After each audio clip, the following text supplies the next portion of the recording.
both my husband and I work, should we be saving equally into our 401ks, or should we be, putting more, maxing out one? Kind of how do we break down where to save our money between the two of us?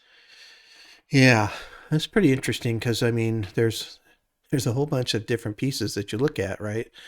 So work, I'm a couple, and we've got both earnings. We have two 401ks. Is there some way to kind of maximize that? Should I be adding more to one or the other, or putting them out equally, right? So um, I would say that one of the things that's fairly critical in my experience, because I have these strategy sessions with my clients, years after year after year, and the couple dynamic is really important. And I think that might trump the math, right? We'll talk about the math in a minute, but I think it is important to consider, how each of you would look at that scenario. So if one of you is getting all the 401k money and the other one's not because the math says that you should, does that work for you as a couple?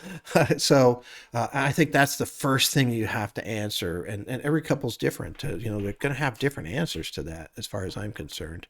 Um, but you could make some argument. It just depends on how much money each person is making. Because you don't have to pay for Social Security tax, the FICA tax. I forgot what the cutoff is now. It's around 140,000. Yeah, something around that. Yeah, so I mean, if one person's making 400,000 and the other person is making 100,000, um, it could make some sense to actually maximize out the 100,000 person, still same amount of savings, that you're doing, let's say that you have available, and maybe not as much to the 400,000 because then that gets that income above that faster and it gets you, paying less Social Security tax.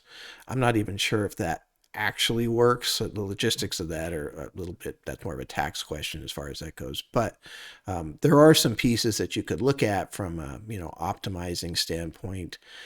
I've yet to see those really be put into play very often. I've much more seen it put out as an equal distribution between them, or at least a percentage basis. So, if somebody make 100, you'd have a percent there.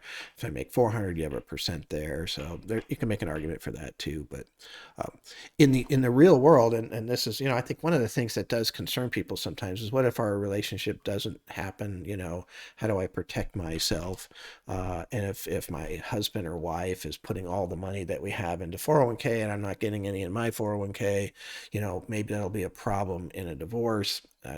Most people don't think that way, to be honest, but it does come up sometimes, actually.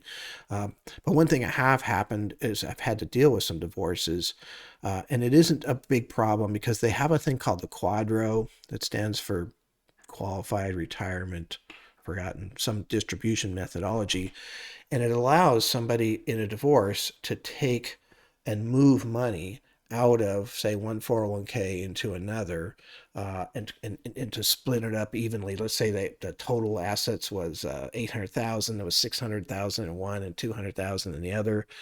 You could move 200 from the big one to the little one. Both have 400,000 and you're dissolving the marriage with an equal amount of money in retirement plans. There's all kinds of other assets that might be out there to complicate that, but just let you know that you are allowed to do that without any tax in a divorce situation, and that's what this Quadro rule does. And we've had to do that a few times within the practice, but luckily we don't actually deal with many divorces. We have a lot of pretty solid relationships, but it is something sometimes people think about. Yeah, so I think for me, the first thing is, are you maxing out any kind of match or any kind of bonus money that's coming into that? Yeah, So if one person has to save more money because they have a better match, go for that because that's a guaranteed yeah, return. yeah, But other than that, you're getting to the point where you're kind of optimizing for the point of optimizing, but yeah. in the long run, it's not gonna make or break you, I'd say. Yeah, I mean, if your spouse works at a company that's getting 100% match for some crazy reason, and you're getting a match on the first, 3%, that's a big differential. You'd want to maximize yours and get that 3%. But no, I'd probably be pretty interested in putting as much as I could in that spouse, and because that's money to both of us, right?